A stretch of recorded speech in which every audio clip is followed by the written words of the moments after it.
Assalamualaikum and hi everyone.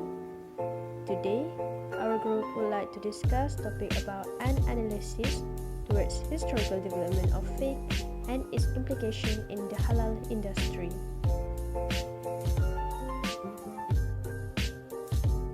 The presenter of our group is Nur Baiti Atikah binti Muhammad Sabri.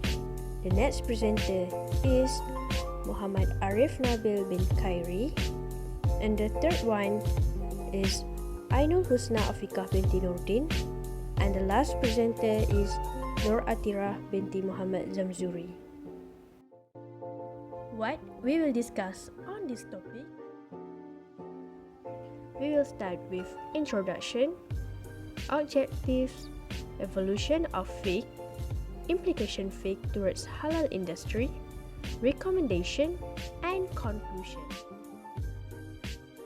In ancient times, fiqh was developing through the revelation of Prophet Muhammad. People can go and ask him if there is any questions about Islam. By the time goes, Islamic religion was become the most followers, especially in Malaysia. As the demands of halal product increasing day by day, the Conference of Rulers has decided to form a national council in Islamic religious affairs to control the system of halal industry in Malaysia. The diversity of the industry nowadays had led the implication of fiqh concept evolved to determine of legitimacy of a process or product.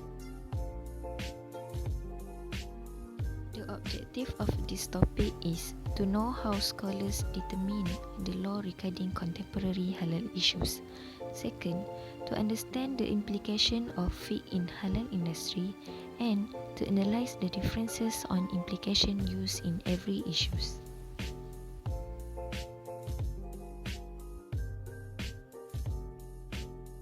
Okay, now we will look at the evolution of fiqh.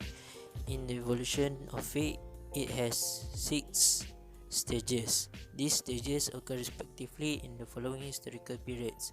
The first stage is the foundation, the era of the Prophet Muhammad SAW in 609 to 632 Christian era. The next stage is establishment, the era of the righteous caliphs from the death of the Prophet Muhammad SAW to the middle of the 7th century Christian era. The third stage is building, from the founding of the Umayyad dynasty 661 Christian era until its decline in the middle of the 8th century Christian era. The next stage is flowering, from the rise of the Abbasid dynasty in the middle of the 8th century Christian era to the beginning of its decline around the middle of the 10th century Christian era. And the fifth stage is consolidation. This stage decline of the Abbasid dynasty from about 960 Christian era to the murder of the last Abbasid caliph at the hands of the Mongols in the middle of the 13th century Christian era. And the final stage is the stagnation and decline. This stage is from the sacking of Baghdad in 1258 Christian era to the present, which means until now. The implication fiqh towards halal industry. First issue is about al-jalalah animals. The definition of al-jalalah animals is any animals that were fed with najis and other similar to it, such as excrements and filthy things. For example, camel, catfish, cow and others that was fed with impurities things such as pig, carcass and others. There are many views on this issue, and the hukum is different based on fuqaha. First is the view from Imam Shafi'i. Imam Shafi'i has stated that this issue is makruh. Based on hadith Rasulullah sallallahu alaihi wasallam, the Messenger of Allah forbade riding the camel which feeds on filth and drinking its milk. Riwayat At-Tirmizi. The scholars have classified the word forbid as makruh and not haram. Second is the views of Hanafi and certain fuqaha from Shafi'i, Al-Nawawi, Al-Mawardi and Al-Burajimi. These fuqaha suggested that the animals should be quarantined and isolated and fed with good feed until the smell of the najis is gone. The quarantine period is 40 days for camel, 30 days for cow and 7 days for chicken, as stated by Ibn Umar. The purpose of the quarantine is to ensure the effects of colour, taste and smell completely disappear. There are also fatwa muzakarah on this issue, which is the issue of the catfish that was fed with impurities, things such as pig. The Fatwa Committee of the National Council for Islamic Religious Affairs for 73rd that meets on 4 to 6 April 2006 states that fish reared in ponds is prohibited if they are intentionally fed with unclean meat such as pork, carcass or others. So, the hukum for this issue, which is the issue of catfish, is haram.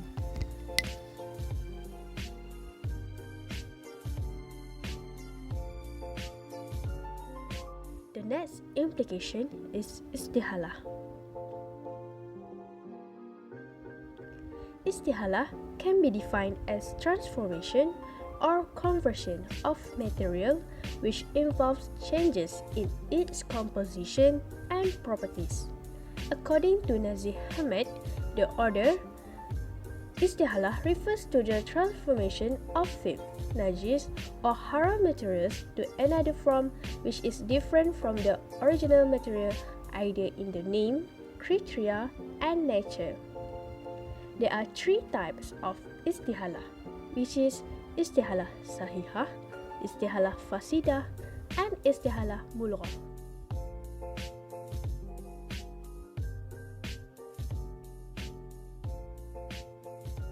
Firstly, istihalah sahihah or accepted istihalah. Istihalah sahihah is a changing process from halal materials mixed with halal or haram conversion agent, which results in halal finished products. For example, the pig fell into the sea, which eventually changed into salt. In this situation, the pig is haram. And if it fell into the sea, which eventually changed it into salt, doesn't make the sea haram. Next is istihalah fasidah or damage istihalah. It is a mixing process of halal or haram materials with halal or haram conversion agents, which results in haram finished products. For example, halal animals being fed with filth. Halal animals can be eaten, for example, goat, cow, and other animals, and if it's being fed with fish, which is haram conversion agents, the animal will turn to haram finished products. Another example, if the cake that being baked using apple wine, the cake is halal, we can eat that. But if the cake being baked using apple wine, which is haram, it will result haram finished products. Okay, the third one is istihalah mulghah, which is unaccepted istihalah. Istihalah mulghah is a changing process from haram raw materials mixed with haram conversion agents, which results in haram finished products. For example, if the pig's fed with filth, and the status will remain haram because the pig is already a haram product, and it being fed with filth, which is haram conversion agents, the status will remain haram. Okay, now we will look at the alcohol usage that contains in the thing that we use in our daily life, such as food, cosmetic products, and hand sanitizer. That's why